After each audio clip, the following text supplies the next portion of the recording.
What's up guys, Celestial here again, bringing you another character guide. This time it's for Aerith from FF7 Rebirth. And like I said, FF7 Rebirth comes to PC on the 23rd of January 2025, and I'll be streaming that as well, so if you guys want to watch my journey again, feel free.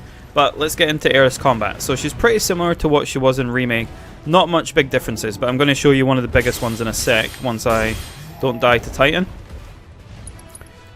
She has the same things like all the wards that she has. If we put one down, and then click the ATB boost, get away from me Titan, put one over here. This is one of the new ones, but I'll explain all these in a second. Just going to explain the basic things first.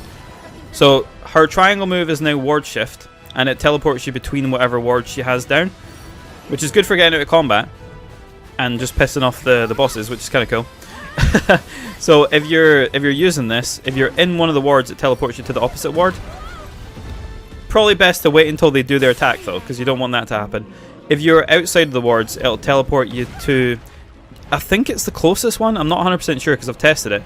I think it's maybe the one that's the safest, but that doesn't make sense because I just teleported to the one that is next to Titan, and then it teleports me to this one. It must be the one that's the closest. But anyway, because she has ward shift on triangle now, you guys are probably thinking, well, where's her Tempest move?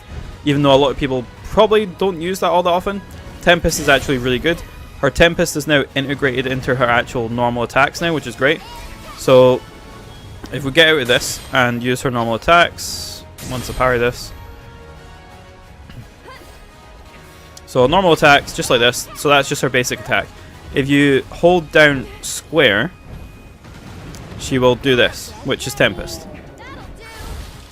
So if you want to do Tempest, you just do your normal attack and then hold down square.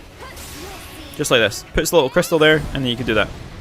Builds up a bunch of pressure, does a lot of damage, all that sort of thing. And then you can ward shift between the wards to keep yourself safe as well. Just like that. So next on Aerith's kit is her wards. As you saw, there was a different one there. This one is this ward right here. It's called Radiant Ward. This one changes the way Aerith actually works. So she actually does this for her normal attack now. You can still use Tempest if you hold square, but the main purpose of this is the fact she moves quicker, and her moves are a lot faster, like attack-wise. Do more damage. They're basically just big laser beams, which is really cool. Does a lot of pressure damage as well. But the main thing is the fact she can dodge more, and with this ward, she's invincible when she's casting spells. So if you do what I usually do, which is get over to the normal ward, the one we all know and love, and then wait for Titan to come over, use Radiant Ward here, stack them all on top of each other. So you can stack ATB Ward, Radiant Ward, how much limit do I have? Heal limit. We'll use this. You can stack ATB Ward, ATB Ward, Radiant Ward, the Arcane Ward, pretty much get all the things for all the wards right here, because then you've got all the abilities for all of them. Her Soul Drain, Sorcerer's Storm, and Lustrous Shield, Ray of Judgment, they're all pretty much the same. They don't really change very much. Soul Drain drains MP, does more when the enemy's staggered. Sorcerer's Storm is a big electrical attack that's good against the Cactuar minigame. Arcane Ward is the one we're standing in, which gives you double the spell cast, which is great for this game because in Rebirth, spells cost 2 ATBs if they're the Aga spells, so like Thundaga, Blizzaga, Iroga, Faraga.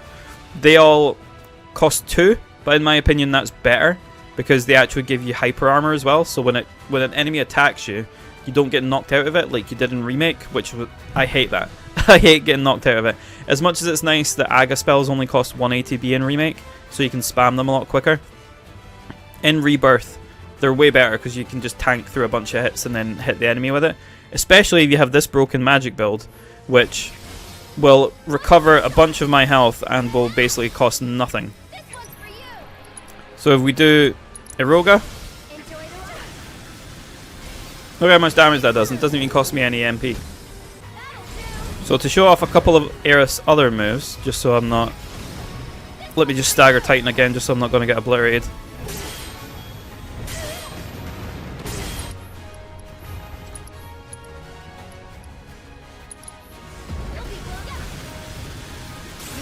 There you go.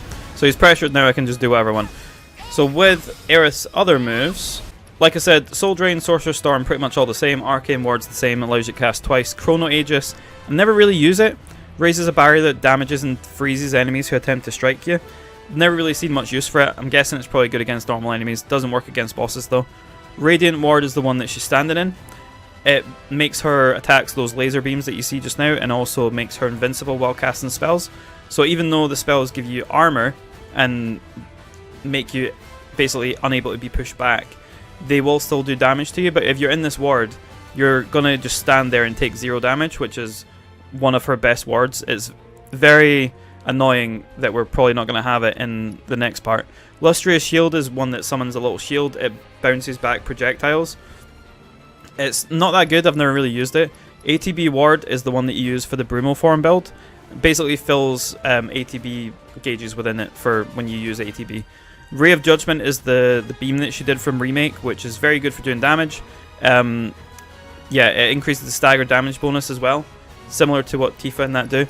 Noble Sacrifice, she kills herself, and it also revives allies and restores their HP and removes anything that they have on them. It does cost 2 ATB though. And then Transcendence is her very, very new spell, and it's very powerful. So if we use Transcendence, what you'll see is, you'll see a little 1 next to Aerith's name in the bottom right hand corner. You can actually use Transcendence 1, which is what it changes to when you use it. This basically does a magic attack. It also decreases magic defense while charging, so if you know Aerith's going to get hit by a spell, wouldn't probably be using this, but it makes your attack stronger.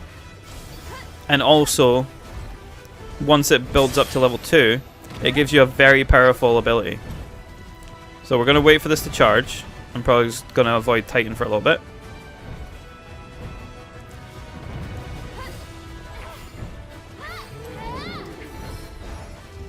Just like that. Level 2. There we go. So level 2 is as big as it gets. So what we're going to do is I'm just going to Aroga Titan just to get this shield off him again. Right. So now we have this. What we're going to do is we're going to build up the bar, and then you guys are going to see how powerful this is.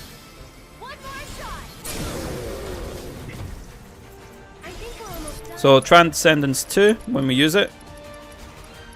This is one of the moves that I didn't really use at all during my first playthrough, and when I found out it's actually this strong, I was like, why have I not used this? So Transcendence 2, unleash your magical energy to deliver a non-elemental magic attack.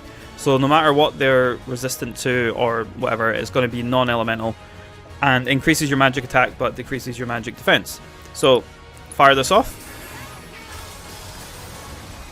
and look at how much damage that did. This is full power Titan, remember, so that's a lot of health that he just got removed. And that's pretty much it for Aerith. She's a powerhouse when it comes to magic. Pretty crazy wards. The fact that she can ward shift now is great because she can just teleport back to the wards. She has a bunch of different ones, like when you stack them all on top of each other, it's like the best area to be. So you never want to leave this area, especially when you're casting magic as well. I'll see if I can show you this one last thing before I finish the Aerith guide, just so you can see kind of how it works, unless she gets murdered here. Oh no, we're good. Right.